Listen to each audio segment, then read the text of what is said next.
Good morning. હવે 8મા ચેપ્ટરનો આપણે આજે છેલ્લા ટોપિક્સ ભણવા જઈ રહ્યા છે. તમને રસ પડે એવા ટોપિક છે. આજનો ટોપિક છે કિશોરાવસ્થા અને નશાકારક પદાર્થો અથવા આલ્કોહોલનો દુરુપયોગ. બરાબર છે. કિશોરાવસ્થા એને તરુણાવસ્થા પણ કહેવાય. બરાબર. કિશોરાવસ્થા એટલે શું કહેવાય? એક પ્રક્રિયા. કિશોરાવસ્થા જે છે એને આપણે શું કહી શકીએ છીએ કે એને આપણે એક પ્રક્રિયા ગણી શકીએ, એક સમયગાળો ગણી શકીએ. તરુણાવસ્થા અથવા કિશોરાવસ્થા એટલે એને આપણે એક પ્રક્રિયા ગણીએ, એક સમયગાળો ગણીએ. આ તરુણાવસ્થા એટલે શું? તો કે બાળપણ અને યુવાવસ્થાને જોડતો સેતુ.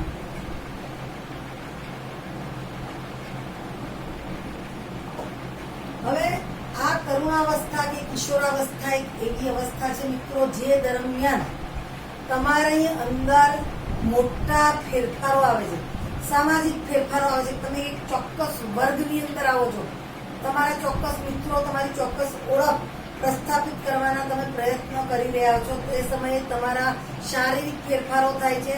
શારીરિક ફેરફારો સાથે હંમેશા માનસિક ફેરફારો સંકળાયેલા હોય છે.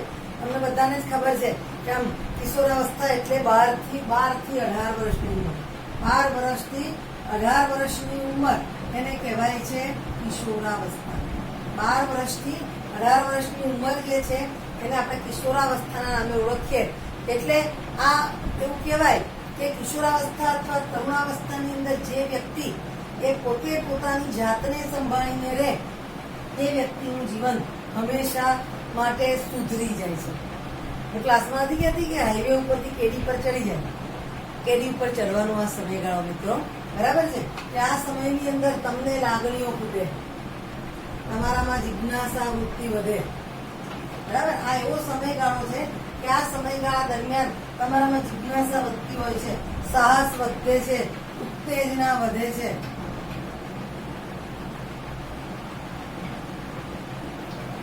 આ સમય એવો સમયગાળો છે કે તમને યોગ્ય કોઈ મિત્ર મળશે, તમને ચોક્કસ ફેમિલી તરફથી તમારી ચોક્કસ પ્રકારનો જો ઉછેર થયો હશે. એવા કિશોર કે એવા તરુણ જે છે એ કોઈ આડી અવળી આદતોની અંદર ક્યારેય દોરવાતા નથી. પણ ઘણી વખત એવું બને, આપણે ખબર છે કે ભાઈ આ ઉંમર એટલે કેવું લાગણી થાય, ઉત્તેજના થાય, એટલે આપણને છોકરીઓ પ્રત્યેનું આકર્ષણ વધે. ને એ સમયે કોઈ છોકરીને પ્રપોઝ મારવા જઈએ અને કોઈ છોકરી જે છે એ આપણને ના પાડી દે એટલે શું થઈ જઈએ? હતાશ થઈ જઈએ. આડી અવળી પછી એમ કે આ પાન ગુટકા તમાકુ આ બધાનું સેવન કરવા લાગતા હોય.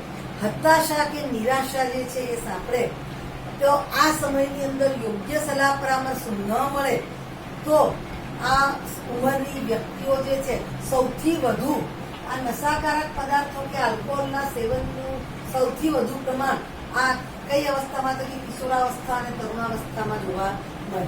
આ સમય દરમિયાન જો વ્યક્તિ આવા કોઈ પણ પ્રકારના દુરુપયોગથી દૂર રહે તો જીવન પર્યંત લગભગ આવો કોઈ દુરુપયોગ કરતો.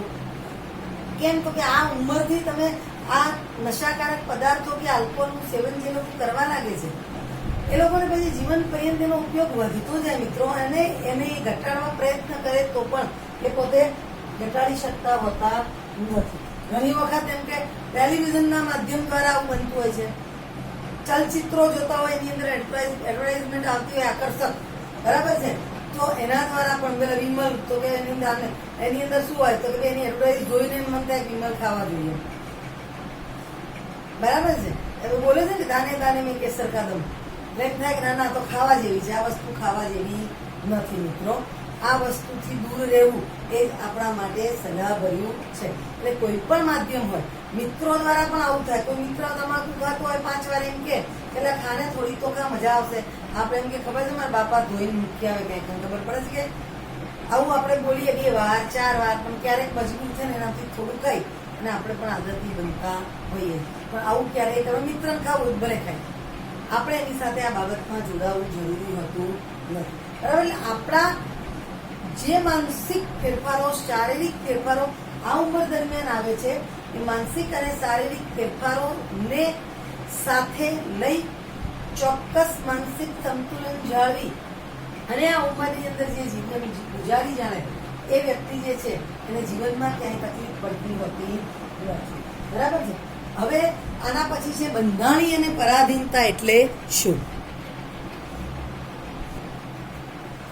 બંધાણી અને પરાધીનતા. હવે બંધાણી કઈ રીતે બને? એક વસ્તુ યાદ રાખજો કે નશાકારક પદાર્થો લેવાના એ આપણા માટે સલાહભર્યા નથી, એ સારા નથી. છતાં પણ કેટલીક વખત નશાકારક પદાર્થોનું સેવન કરવાને લીધે બી માનસિક શાંતિ મળે, એટલે એનો ઉપયોગ કરવો એ આપણને સારો લાગે છે. નશાકારક પદાર્થોનો કે કેટલીક પદાર્થોનો ઉપયોગ જે કરીએ છીએ, આ ઉપયોગ જે છે વારંવાર થાય છે. એ કેમ? તો કે ભાઈ એનો ઉપયોગ કરવો સારું લાગે છે આપણને. કેમ? તો કે માનસિક રિલેક્સ થઈ જવાય છે, એટલે આપણને સારું લાગે છે. વારંવાર એનો ઉપયોગ આપણે કરીએ છીએ, અને આ વારંવાર ઉપયોગ કરીએ એ વસ્તુ જે છે એને આપણે શું બની જઈએ છીએ? બંધાણી. આપણે એ વસ્તુથી દૂર રહેવા માંગીએ તો પણ પછી એનાથી આપણે દૂર થઈ શકતા નથી. એટલે હંમેશા આપણે આલ્કોહોલ જે વ્યક્તિ છે, આલ્કોહોલ છે, ડ્રગ્સ જે છે એની પ્રકૃતિથી આદતી બની જાય છે, એના આદતી બની જાય એવી વ્યક્તિ એનાથી પછી દૂર જઈ શકતા હોતા નથી. બરાબર? હવે ઘણી વખત એવું હોય કે જરૂર ના હોય તો આલ્કોહોલનું સેવન કરવા લાગતા હોય. વારંવાર આલ્કોહોલનું સેવન કરે, જરૂરિયાત ન હોય તો પણ આલ્કોહોલ જે છે એનું સેવન કરતા જોવા મળે. એટલે શું થશે કે આપણા શરીરની અંદર, આપણા મગજની અંદર સંવેદના ગ્રાહકો કેન્દ્રો છે, કે સંવેદના ગ્રાહકો જે છે એ આ ડ્રગ્સ કે આલ્કોહોલ જે છે એની ડ્રગ્સ કે આલ્કોહોલની ઊંચી માત્રા જે છે એના દ્વારા જ એ પોતે સક્રિય કે ઉત્તેજિત બને છે. મિત્રો, એક વખત બંધાણી થઈ જાઓ છો એટલે આપણા મગજના અથવા તો આપણા શરીરમાં આવેલા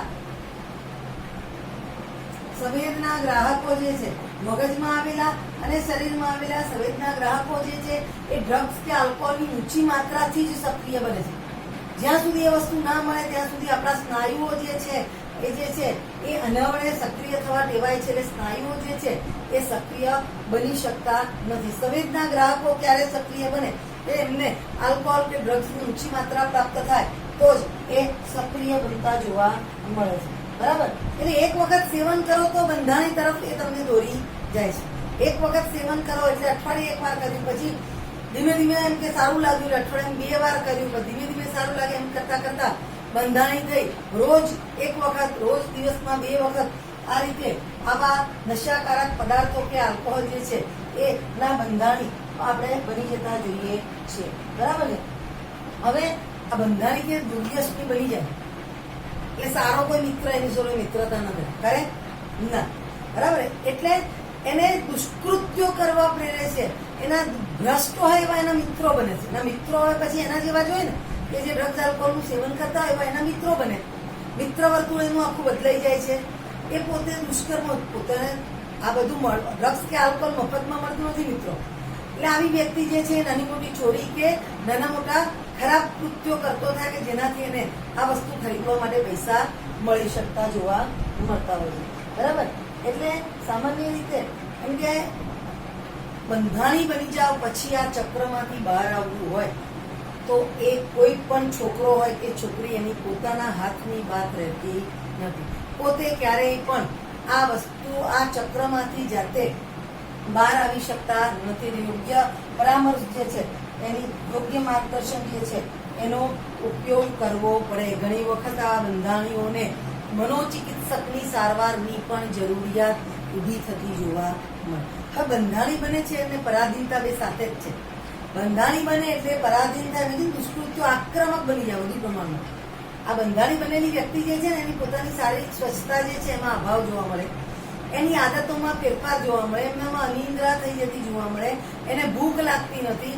આવા બધા એના લક્ષણો જોઈને ઘરના કે સમાજના વ્યક્તિઓ તરત જ સમજાઈ જાય છે કે આ વ્યક્તિ જે છે એ કોઈ ખરાબ સોબત એને થઈ ગઈ હોય એવું લાગે છે.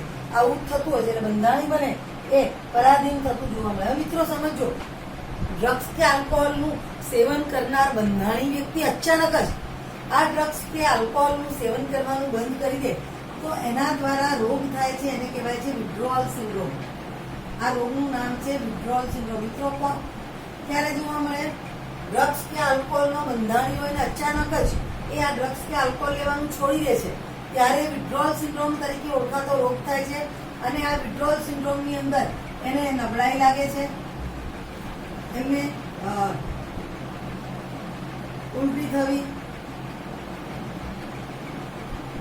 ઉબકા આવવા, બેચેની લાગવી. જે વ્યક્તિની અંદર વિથડ્રોલ સિન્ડ્રોમ જોવા મળે, આ વિથડ્રોલ સિન્ડ્રોમ વાળી વ્યક્તિ જે છે બેચેની થાય, ઉબકા આવે, પરસેવો થાય, કંપારી છૂટે, ધ્રુજારી થાય. પરસેવો થાય, કંપારી એટલે ધ્રુજારીનો અનુભવ થાય. કેમ તો કે ભાઈ એના સંવેદનાગ્રાહી કેન્દ્રો આ ડ્રગ્સ અને આલ્કોહોલ માગે છે મિત્રો. ડ્રગ્સ અને આલ્કોહોલ એ માગે છે પણ એને મળતું નથી, એટલે સંવેદનાગ્રાહી કેન્દ્રો ઉત્તેજિત નહીં થતા એમનામાં કંપારી આવે, વધુ પ્રમાણમાં એને સતત પરસેવો થાય. આ બધા જ વિથડ્રોલ સિન્ડ્રોમના લક્ષણો છે. આ બધા જે છે એ વિથડ્રોલ ક્યારે થાય? વિથડ્રોલ સિન્ડ્રોમ ડ્રગ્સ કે આલ્કોહોલનો ઉપયોગ અચાનક જ બંધ કરી દેવામાં આવે, ફરીથી એમને એ ડ્રગ્સ કે આલ્કોહોલની માત્રા આપવામાં આવે તો એમાં રાહત થાય, અથવા તો ચોક્કસ મનોચિકિત્સકની સારવાર આપવામાં આવે તો એની અંદરથી એમને રાહત મળતી જોવા મળે છે. બરાબર છે.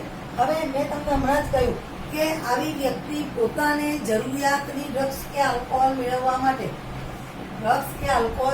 મેળવવા માટે સામાજિક દુષ્કર્મો કરવા પ્રેરાય.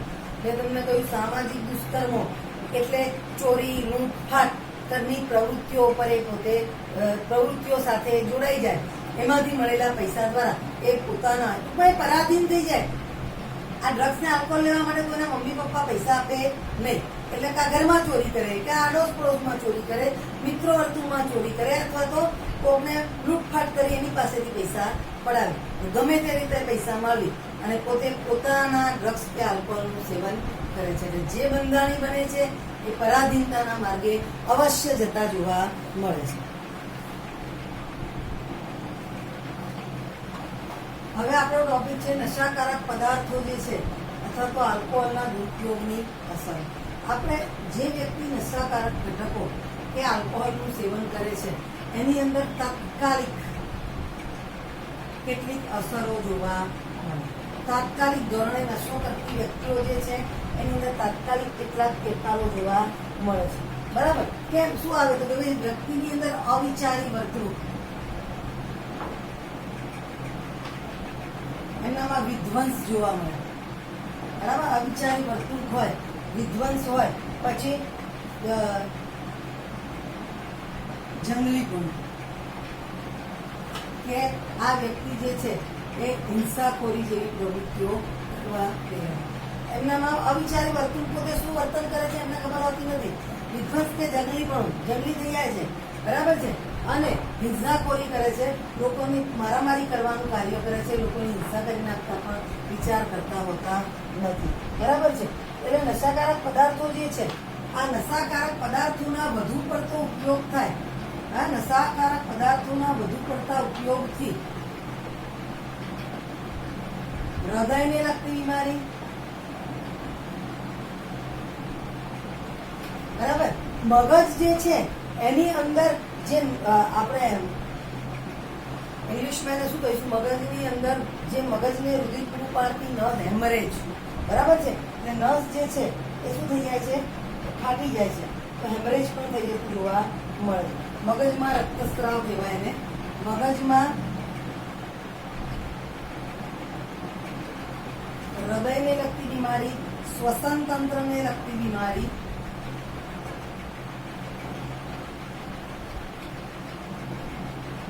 હૃદયને લગતી બીમારી, મગજમાં રક્તસ્રાવ, શ્વસનને લગતી બીમારી. બરાબર. કેટલીક વખત મગજમાં રક્તસ્રાવ થાય એટલે વ્યક્તિ જે છે એ કોમામાં જાય અને કેટલીક વખત એનું મૃત્યુ પણ થાય. પણ આલ્કોહોલનું વધુ પડતું સેવન, આલ્કોહોલનું વધુ પડતું સેવન પણ મૃત્યુ પ્રેરે. મિત્રો, તમે લઠ્ઠાકાંડ, બરાબર, આવું ન્યૂઝપેપરમાં ઘણી વખત લઠ્ઠાકાંડની અંદર આટલાનું મૃત્યુ. લઠ્ઠાકાંડ એટલે શું? આ આલ્કોહોલિક વસ્તુ જે છે એનું સેવન હલકી કક્ષાનો દારૂ હોય, લઠ્ઠો કહેવાય. આ હલકી કક્ષાના દારૂને મોટા પ્રમાણમાં પી લેવાથી ઘણી વખત એની ઝેરી અસર થવાને લીધે વ્યક્તિ જે છે એનું મૃત્યુ થતું જોવા મળે. એટલે આલ્કોહોલનું વધુ પડતું સેવન થાય તો પણ એના લીધે મૃત્યુ થાય. મેં વિથડ્રોલ સિન્ડ્રોમ કીધું ને, વિથડ્રોલ સિન્ડ્રોમના લક્ષણો જોવા મળે. અને જો એને તાત્કાલિક ધોરણે કાં તો ફરી પાછું ડ્રગ્સ કે આલ્કોહોલ ન આપવામાં આવે અથવા કોઈ મનોચિકિત્સકની સારવાર ન આપવામાં આવે ને તો વિડ્રોલ સિન્ડ્રોમને લીધે પણ ઘણી વખત મૃત્યુ થતું જોવા મળે. હવે મિત્રો, આ વ્યક્તિ કે જે નશાકારક પદાર્થોના દુરુપયોગથી ટેવાઈ ગઈ છે એ વ્યક્તિ જે છે એની શૈક્ષણિક કારકિર્દી જે છે એના ઉપર એની અસર થાય, કારણ કે શાળા અથવા કોલેજની અંદર એની ગેરહાજરી જોવા મળે.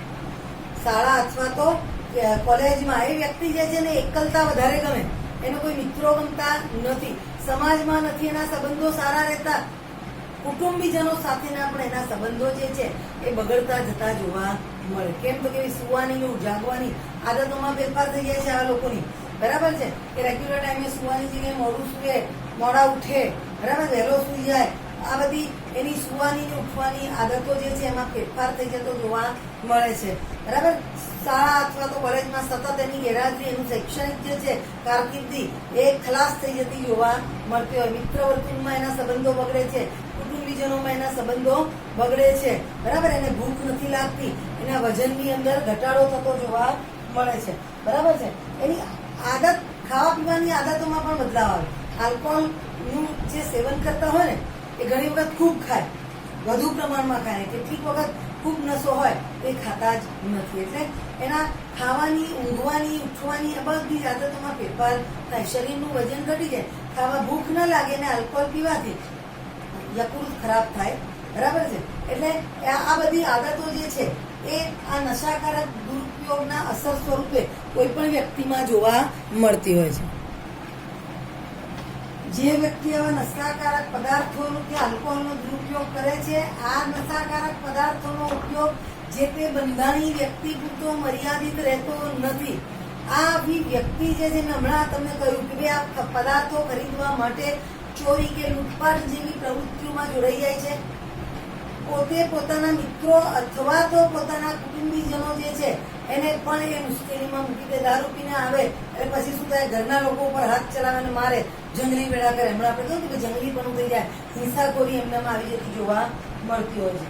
બરાબર, હવે જે અંતઃશિરા દ્વારા, ઇન્જેક્શન દ્વારા શિરાની અંદર ડ્રગ્સનું જે સેવન કરતા હોય એવી વ્યક્તિને એડ્સ અને હેપેટાઇટિસ બી જેવા રોગો થવાની શક્યતાઓ છે. આ બંને જીવલેણ રોગ છે. આ બંને રોગો જીવલેણ છે. સામાન્ય રીતે એમ કે જાતીય રીતે સંક્રમિત રોગ કહેવાય, પણ જે લોકો આ શિરાની અંદર ઇન્જેક્શન દ્વારા સીધા જ ડ્રગ્સનો ઉપયોગ કરે છે એ વ્યક્તિ જે છે એ કોઈક આવી એડ્સ કે હેપેટાઇટિસ બી વાળી વ્યક્તિએ આ સિરિંજનો ઉપયોગ કરે છે. એ જ સિરિંજથી એના મિત્ર વર્તુળનો કોઈ વ્યક્તિ પણ અંતઃશિરા દ્વારા આવા ડ્રગ્સ ગ્રહણ કરે છે અને એને લીધે એમનામાં પણ આ રોગ લાગુ પડે છે અને ઘણી વખત એના દ્વારા મૃત્યુ પણ તેનાથી જોવા મળે, કારણ કે આ બંને રુધિર દ્વારા સંક્રમિત રોગો છે. હેપેટાઇટિસ બીના વાયરસ પણ રુધિરમાં હોય અને એડ્સના વાયરસ પણ રુધિરમાં હોય. એટલે આ રુધિરના સંપર્કમાં આવેલી સિરિંજ એક પછી એક વારંવાર અન્ય લોકો દ્વારા વાપરવામાં આવે અને આખી સિરિંજ ભરીને ડ્રગ્સ એક વ્યક્તિ લે તો એક મોમેન્ટ એનું મૃત્યુ થાય. થોડો થોડો ડોઝ બધા મિત્રો એકબીજા સાથે બેસી અને બધા જ જો એકની એક સિરિંજ દ્વારા લે તો એના દ્વારા મુશ્કેલી સર્જાતી જોવા મળતી હોય છે. બરાબર છે. હવે તરુણાવસ્થાની અંદર બહુ આની અસર જોવા મળે. આલ્કોહોલનું વધુ પડતું સેવન કરો એટલે યકૃતનો રોગ થાય છે, જેને કહેવાય છે સિરોસિસ. યકૃતનો રોગ છે એને કહેવાય છે સિરોસિસ. યકૃતનો સિરોસિસ તરીકે ઓળખાતો રોગ થાય છે. તરુણાવસ્થાની અંદરથી જો આલ્કોહોલનું વધુ પડતું સેવન કરવામાં આવે. ચેતાતંત્રને પણ નુકસાન થાય છે, એટલે ચેતાતંત્રને લગતા પણ રોગો થાય છે અને યકૃતને લગતો રોગ જેને આપણે સિરોસિસ કહીએ છીએ, આ યકૃતને લગતો સિરોસિસ તરીકે ઓળખાતો રોગ પણ એના દ્વારા થાય. હવે જે માતા પોતે પ્રેગ્નન્ટ છે કે જે ગર્ભધારણ કરેલું છે એવી માતા જો આવા આલ્કોહોલ કે ડ્રગ્સનું સેવન કરે તો એની વિપરીત અસરો એના ગર્ભસ્થ શિશુની અંદર પણ જોવા મળે. સમજ્યા હું કહું છું એ કે ભાઈ જે ગર્ભવતી છે તેવી મહિલાઓ કે સ્ત્રીઓ દ્વારા જો ડ્રગ્સ કે આલ્કોહોલનું સેવન કરવામાં આવે તો એના ગર્ભસ્થ શિશુ ઉપર પણ એની અસર થતી જોવા મળતી હોય છે. આ નશાકારક પદાર્થોનો ઉપયોગ ખેલાડીઓ કરે છે, બરાબર. ખેલાડીઓ જે છે પોતાના ખેલમાં વધુ સારું પ્રદર્શિત, વધુ સારો દેખાવ કરી શકે અને એમના સ્નાયુઓની શક્તિમાં, સ્નાયુઓ જે છે ની શક્તિમાં વધારો થાય, પોતાની આક્રમકતામાં વધારો થાય. આક્રમકતામાં વધારો થાય એટલે વધુ સારી રીતે એ પોતાનો ખેલ જે છે એમાં પ્રદર્શન બતાવી શકે. એટલે ખેલાડીઓ આ બધા જ કારણોસર પણ ડ્રગ્સનો ઉપયોગ કરે છે. આપણને ખબર છે કે મિત્રો, ક્રિકેટ રમવા માટે દરેક ગેમમાં આવું જ હોય છે. કારણ કે ક્રિકેટ રમવા માટે ખેલાડી પોતે ક્રિકેટની ટીમમાં, ક્રિકેટના મેદાન પર આવે એ પહેલા આ ટેસ્ટ કરવામાં આવે છે કે કોઈ પણ ખેલાડીએ આ નશાકારક દવાઓનું સેવન તો કર્યું નથી ને. નશાકારક દવાઓનું સેવન કરે એ વ્યક્તિને ત્યાંથી ટીમમાંથી બહાર કાઢી મૂકવામાં આવે. નશાકારક દવાઓનું સેવન કરી અને ક્યારેય પણ મેદાનની અંદર ખેલાડીને આવવા માટે પરમિશન મળતી નથી, બરાબર. એટલે શું થાય, માદક પીડારક દવાઓ એટલે ગમે એટલું રમે ને તો દુખાવો થાય નહીં. એનાબોલિક સ્ટીરોઇડ્સ, બરાબર. એનાબોલિક સ્ટીરોઇડ જે છે એની બહુ જ સાઈડ ઇફેક્ટ છે. હમણાં એ લક્ષણો આવશે કે એનાબોલિક સ્ટીરોઇડ જે છે એનો ઉપયોગ થાય તો સ્ત્રીઓમાં શું અસર થાય અને પુરુષોની અંદર એની શું અસર થતી જોવા મળે છે, બરાબર છે. એટલે એનાબોલિક ટૂંકમાં વધુ પ્રમાણમાં શક્તિ મેળવવાના હેતુથી, વધુ આક્રમક બનવાના હેતુથી સ્નાયુઓ જે છે એની કાર્યક્ષમતા વધારવા માટે વિવિધ પ્રકારના, ધારો કે અંતઃસ્ત્રાવો જે છે, ઇન્જેક્શન દ્વારા અંતઃસ્ત્રાવોનું લેવામાં આવે છે. એનાબોલિક સ્ટીરોઇડ લેવામાં આવે છે. નોર્મલ કોઈ પણ સ્ટીરોઇડ લેવામાં આવે છે, બરાબર છે. માદક પીડાહારક દવાઓ લેવામાં આવે છે. માદક પીડાહારક દવાઓ લેવામાં આવે છે. આ બધાનું સેવન કરવાથી એમની આક્રમકતામાં, એમની સ્નાયુઓની શક્તિની અંદર સતત વધારો થતો જોવા મળતો હોય છે. ચલો, એનાબોલિક સ્ટીરોઇડ જે છે એનું સેવન કરવાથી કયા કયા લક્ષણો જોવા મળે? પહેલા નંબર પર આપણે જોઈશું સ્ત્રીઓની અંદર. તો સ્ત્રીઓની અંદર નર જાતિના લક્ષણો વિકસે છે. આક્રમકતામાં વધારો થાય છે. માનસિક એમનામાં તણાવ અનુભવાય છે, બરાબર. માનસિક જે છે એમનામાં તણાવ, મિજાજમાં ચડાવ ઉતાર આવે છે. મિજાજમાં ચડાવ ઉતાર જોવા મળે છે. શરીર પર રૂંવાટીનું પ્રમાણ વધે છે. નરની અંદર રૂંવાટીનું પ્રમાણ વધારે હોય, માદાની અંદર. માસિક ઋતુચક્રમાં અનિયમિતતા જોવા મળે છે. માસિક ઋતુચક્રમાં અનિયમિતતા જોવા મળે છે. આ બધા માદામાં એનાબોલિક સ્ટીરોઇડ જે છે એનું સેવન કરવાથી માદાની અંદર કયા લક્ષણો જોવા મળે છે, બરાબર છે. પછી ઘેરો અવાજ થઈ જાય છે અને ભગ શિશ્નિકા ના કદમાં વધારો થાય છે. આ એનાબોલિક સ્ટીરોઇડને કારણે સ્ત્રીઓમાં જોવા મળતા લક્ષણો છે. નર જાતિના લક્ષણો વિકાસ પામે, આક્રમકતામાં વધારો થાય, માનસિક તણાવ અનુભવાય, મિજાજની અંદર ચડાવ ઉતાર થાય, શરીર પર રૂંવાટીનું પ્રમાણ વધે છે, માસિક ઋતુચક્રમાં અનિયમિતતા આવે છે, અવાજ ઘેરો બને છે અને ભક્ષ શિષ્ટિકાના કદમાં વધારો થાય છે. નર જાતિની અંદર ખીલ વધે છે, આક્રમકતામાં વધારો થાય છે,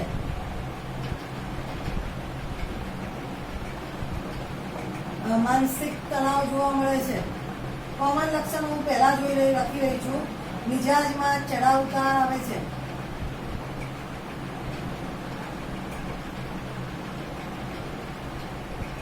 મિજાજની અંદર ચડાવ ઉતાર જોવા મળે છે. શુક્રપિંડના કદમાં ઘટાડો થાય છે. શુક્રપિંડના કદમાં ઘટાડો થાય છે. શુક્રકોષોનું ઉત્પાદન ઘટે છે. શુક્રકોષોનું ઉત્પાદન ઘટે છે. બરાબર છે. ત્યાર પછી આ જે નર જાતિ જે છે એની અંદર મેં શું કીધું, પહેલા ખીલ વધે, આક્રમકતામાં વધારો થાય, માનસિક તણાવ જોવા મળે, મિજાજમાં ચઢાવ ઉતાર આવે, શુક્રપિંડના કદમાં ઘટાડો થાય, શુક્રકોષનું ઉત્પાદન ઘટે. બરાબર. છાતીનો ભાગ વધે છે. બરાબર. સ્તન ગ્રંથિઓ જે છે એ વિકાસ પામેલી નથી. એ સ્તન ગ્રંથિઓ જે છે એ વિકાસ પામવા જોવા મળે. મૂત્રપિંડ અને યકૃતની કાર્યક્ષમતામાં ઘટાડો થાય છે.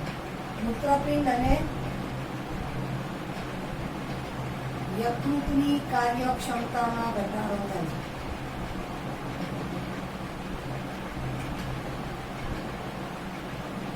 મૂત્રપિંડ અને યકૃત જે છે એની કાર્યક્ષમતા ઘટતી જતી જોવા મળે છે. પ્રોસ્ટેટ ગ્રંથિ મોટી બને છે. આ બધા નરના લક્ષણો છે. પ્રોસ્ટેટ ગ્રંથિ મોટી બની.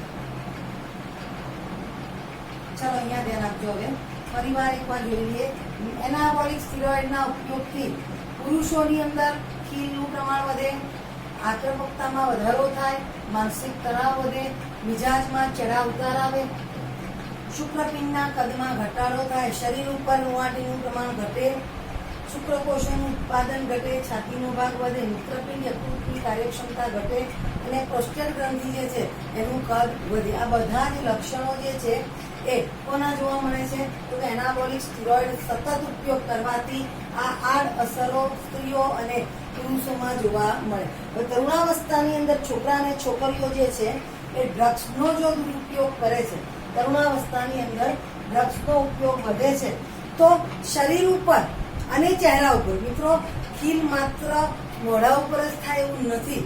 એટલે ચહેરા ઉપર અને શરીર ઉપર ખીલનું પ્રમાણ વધી જતું જોવા મળે છે. મિત્રો આપણા શરીરની અંદર આપણા લાંબા હાડકાં જે છે એની અંદર આપણા વૃદ્ધિ કેન્દ્રો હોય. જ્યાં સુધી વૃદ્ધિ કેન્દ્રો ખુલ્લા રહે છે ત્યાં સુધી વૃદ્ધિ થાય છે. પણ અને આ વૃદ્ધિ કેન્દ્રો પરિપક્વતાએ બંધ થઈ જાય ત્યાર પછી વૃદ્ધિ અટકે છે. પણ જે વ્યક્તિઓની અંદર આવા ડ્રગ્સનું, આલ્કોહોલનું અથવા નશાકારક દ્રવ્યોનું તરુણાવસ્થાની અંદર આ છોકરા અને છોકરીઓનું ડ્રગ્સનો દુરુપયોગ વધે છે, ત્યારે આવી વ્યક્તિઓની અંદર મેં કહ્યું એ પ્રમાણે ચહેરા ઉપર અને શરીર ઉપર ખીલનું પ્રમાણ વધે છે અને આ જે લાંબા અસ્થિઓમાં રહેલા વૃદ્ધિ કેન્દ્રો અપરિપક્વતાએ બંધ થઈ જાય. પરિપક્વ બને ત્યારે બંધ થવાની જગ્યાએ અપરિપક્વતાએ આ વૃદ્ધિ કેન્દ્રો બંધ થઈ જાય એટલે વૃદ્ધિ કુંઠિત થઈ જાય. મિત્રો, વૃદ્ધિ કુંઠિત થવી એનો અર્થ તમને ખબર છે કે વૃદ્ધિ અટકી જવી. બરાબર. વ્યક્તિ જે છે એની હાઈટ ઓછી જ રહે. બરાબર. કેમ? તો કે વૃદ્ધિ કુંઠિત થઈ ગઈ છે. બરાબર. યોગ્ય ઊંચાઈ સુધી પહોંચી શકતા પહેલા જ વૃદ્ધિ કેન્દ્રો બંધ થઈ ગયા. કે આવી વ્યક્તિ જે છે એની વૃદ્ધિ ચોક્કસ અવસ્થા સુધી થઈ શકતી નથી. એટલે આવી વ્યક્તિઓની અંદર વૃદ્ધિ કેન્દ્રો અપરિપક્વતાએ બંધ થવાને લીધે આવી વ્યક્તિ જે છે એના વૃદ્ધિ કેન્દ્રો જે છે એ બંધ થઈ જાય અને વૃદ્ધિ એમની કુંઠિત થઈ જતી જોવા મળે. આ તરુણાવસ્થાએ ડ્રગ્સ લેવાથી ચહેરા અને શરીર ઉપર ખીલનું પ્રમાણ વધે અને લાંબા હાડકાઓમાં આવેલા વૃદ્ધિ કેન્દ્રો અપરિપક્વતાએ બંધ થઈ જવાથી વૃદ્ધિ કુંઠિત થઈ જતી જોવા મળે છે. આ બધા નશાકારક પદાર્થો અને આલ્કોહોલના દુરુપયોગ થવાને લીધે જોવા મળતા લક્ષણોની આપણે વાત કરી છે.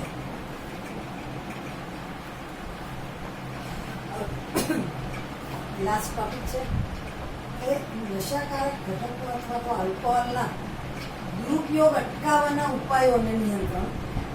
મિત્રો, સામાન્ય રીતે આલ્કોહોલ કે નશાકારક ઘટકો જે છે એનો દુરુપયોગ કોણ કરે, કઈ ઉંમરમાં વધારે થાય? તો કે તરુણાવસ્થામાં સૌથી વધારે થાય. કેમ? કે તમે મિજાજમાં ચઢાવ ઉતાર આવે, અત્યારે તમે પોતે પોતાનું અસ્તિત્વ પ્રસ્થાપિત કરવા પ્રયત્ન કરશી હો, ક્યાંય પણ નિરાશા મળે તો નિરાશાને સહન કરવાની ક્ષમતા હોતી નથી અને એના આડ અસર સ્વરૂપે આવા ઘટકોના સેવન તરફ બરાબર બીજું લોકો ધકેલાય છે. બીજું કે જો જે બાળકનું વ્યવસ્થિત ભરણ પોષણ યોગ્ય કાળજી દ્વારા કરવામાં આવ્યું હોય એવા બાળકો કે જે માતા પિતા તરની સાથે દરેક પ્રકારની ચર્ચા પોતે મુક્ત મને કરી શકતા હોય, કોઈ પણ પ્રકારનું એમના પ્રત્યે એમના ઉપર દબાણ ન હોય, આવા બાળકો ક્યારેય પણ આવા નશાકારક કે ડ્રગ્સ તરફ ક્યારેય દોરાતા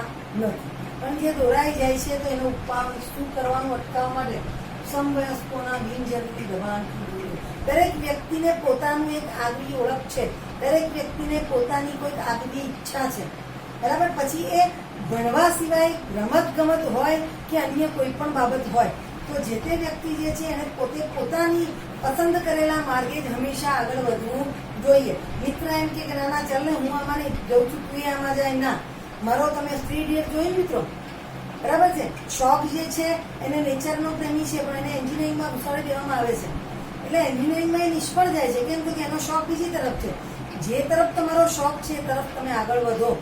કોઈ પણ વ્યક્તિના દબાણમાં તમારે આવવું નહીં. સમવયસ્કોના એની કીધું ને કે તરુણાવસ્થાની અંદર મિત્ર કોઈ વિમલ ખાતું હોય કે લે તું ખા, આપણે 2-5 વાર રિફ્યુઝ કરીએ અને સારા ફેમિલી વાળી વ્યક્તિ એ વ્યક્તિથી દૂર જતી રહે કે ભાઈ આ વ્યક્તિ જે છે એ શું કરે છે તો કે પોતે આવા નશાકારક દ્રવ્યો જે છે એ લે છે, મને એવા મિત્રો ના ફાવે, બરાબર છે. અને કેટલાક એવા હોય કે મિત્રો જોડે પોતે એ ખાવા માટે જોડાઈ જતા હોય છે. એટલે કોઈ પણ દબાણથી દૂર, શિક્ષણ અને પરામર્શન, બરાબર. કોઈ પણ વ્યક્તિ જે છે કે એને હંમેશા એક ચોક્કસ જ્ઞાન આપવું જોઈએ કે મિત્રો કે બેટા ચઢાવ અને ઉતાર એ બે જીવનની ના 2 પાસા છે. ચઢાવ પણ મળે છે અને ઉતાર પણ મળે છે. સફળતા અને નિષ્ફળતા એ બે આપણા જીવનના પાસા છે. હંમેશા જ આપણને સતત સફળતા મળે એ માની લેવાનું નથી. નિષ્ફળ થઈએ તો પણ નિષ્ફળતામાંથી પણ સફળતા મેળવતા આપણને આવડવું જોઈએ. આ રીતે જો ચોક્કસ શિક્ષણ આપવામાં આવે તો નિષ્ફળ થયેલું બાળક પણ આવા નશાકારક દ્રવ્યોનું સેવન કરવાની જગ્યાએ સારી રીતે ફરી પ્રયત્ન કરી સફળ થવાનો પ્રયત્ન કરતું હોય છે. માતા પિતા અને સમવયસ્કો જે છે એ જ આમાં મદદરૂપ થઈ શકે. નશાકારક ઘટકોનું સેવન કરે છે એટલે તરત મિત્રો અને માતા પિતા બે એવા છે કે એને સૌથી પહેલા ઓળખી લે છે કે ભાઈ આની આદતમાં કંઈક ફેરફાર છે એટલે સમથિંગ ઇઝ રોંગ. આપણે એવું કહે છે કે prevention is better than cure, બરાબર છે. Prevention is better than cure એટલે કોઈ પણ વસ્તુ જે છે ને આપણે ક્યોર કરવી પડે, એના કરતા એ વસ્તુ થાય જ નહીં એવું આપણે કરીએ તો સારું, બરાબર છે. કોઈ રોગ થાય જ નહીં એટલે રસી મૂકી દઈએ એ સારું, કે રોગ થાય અને પછી ડોક્ટરની દવા લઈએ સારું. Prevention is better than cure, બરાબર. એટલે સાવચેતી રાખવી એ વધુ સારી ગણવામાં આવે. માતા પિતા જે છે, મિત્રો છે એ ચોક્કસ સલાહ પરામર્શ આપે અને એના દ્વારા વ્યક્તિ જે છે એને યોગ્ય સલાહ આપવામાં આવે તો કદાચ આવી વ્યક્તિ જે છે એ આવા ઘટકોથી બહાર નીકળી શકે છે, આવા પદાર્થોના સેવનમાંથી બહાર. ભયજનક સંકેત ધારો કે તમારો કોઈ મિત્ર આવા કોઈ પણ ધારો કે રજનીગંધા તો નશાકારક નથી પણ આવા કોઈ પણ પ્રકારના ગુટકા છે કે તમાકુ છે કે સિગારેટનું સેવન કરતું હોય કોઈ પણ વ્યક્તિ, તો જે કોઈ વ્યક્તિના ધ્યાનમાં આવે છે એ વ્યક્તિ એના માતા પિતા અથવા શિક્ષકનું ધ્યાન દોરે કે ભાઈ આ વ્યક્તિ જે છે એ સિગારેટ પીવે છે, આ વ્યક્તિ જે છે તમાકુ ખાય છે, એના મમ્મી પપ્પાને જાણ કરો, ટીચરને જાણ કરો. એટલે આ ટીચર જે છે એ અથવા માતા પિતા જે છે એને આ ઘટકોની હાનિકારક અસરો, આમ તો દરેક વ્યક્તિને હાનિકારક અસરો ખબર હોવા છતાં એની અંદર ખબર છે કે અહીંયા આગ છે છતાં પણ આગમાં કૂદકો મારતા હોય છે, પણ છતાંય કદાચ 100-10 વ્યક્તિ એવી હોય કે કોઈ ચોક્કસ પરામર્શ દ્વારા એ વસ્તુમાંથી બહાર આવી શકતા હોય છે. વ્યાવસાયિક અને આરોગ્ય વિષયક સલાહ, ધારો કે કોઈ વ્યક્તિ એવી છે કે પોતે જાણતા કે અજાણતા આવા કોઈ ડ્રગ્સના કે આલ્કોહોલના સેવનમાં ફસાઈ ગઈ મિત્રો અને હવે એમાંથી બહાર આવવા માંગે છે પોતાના મનથી, ઈચ્છાથી, તો ચોક્કસ મનોચિકિત્સક મનોવૈજ્ઞાનિક દ્રષ્ટિકોણથી કોઈ ડોક્ટરની સારવાર એને અપાવીએ અને એને આવા નશાકારક ઘટકો જે છે એના સેવનમાંથી બહાર કાઢવાનો પ્રયત્ન કરીએ. એને આરોગ્ય વિષયક સલાહ અથવા તો વ્યાવસાયિક પરામર્શ સલાહ તરીકે ઓળખીએ કે વ્યક્તિ જે છે એને ચોક્કસ દિશામાં મનોચિકિત્સક કે મનોવૈજ્ઞાનિક જે છે એની પાસે લઈ જઈ અને એના દ્વારા ચોક્કસ સારવાર અપાવી અને સંપૂર્ણપણે એને આ ખરાબ ઘટકો પદાર્થોના સેવનથી આપણે એને બચાવી શકીએ છીએ. એટલે અહીંયા માનવ સ્વાસ્થ્ય અને રોગોનું ચેપ્ટર આપણે પૂરું કરીએ છીએ.